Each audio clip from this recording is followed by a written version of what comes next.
ফৌজিবাবুর অক্লান্ত পরিশ্রমে অবশেষে কেদারনাথে আমরা একটা জায়গা কিনতে পেরেছি। তোমরা হয়তো অনেকে জানো না যে কেদারনাথে জায়গা কেনা যায়। হ্যাঁ, জায়গা কেনা যায় আর এখানে ঘরও করা যায়।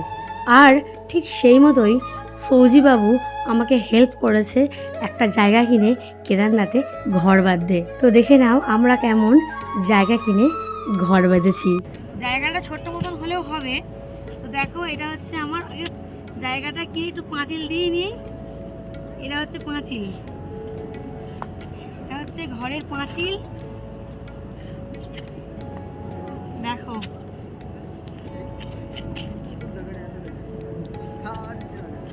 অনেক বড় পাঁচিল তো। হ্যাঁ, এই তো দেখো পাঁচিলটা দিয়ে দিলাম।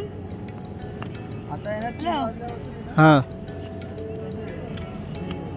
আর এটা হচ্ছে ঘরের হচ্ছে এটা হচ্ছে মেন গেট। আচ্ছা, এটা হচ্ছে পাঁচিলের মেন গেট। দেখো এরকম করে খোলা যায়, এরকম করে থাকবে, এরকম করে খুলবো। গেটটা ভালো হয়েছে না? এই বন্ধ করে দিলাম। আর এটা হচ্ছে আমার একতলায় ঘর লাগবে, বেশি বড় আমার দরকার নেই। তারপর এই একটা বড় ঘর লাগবে একতলা। আর এটা হচ্ছে আমি ঠাকুর মন্দির করব।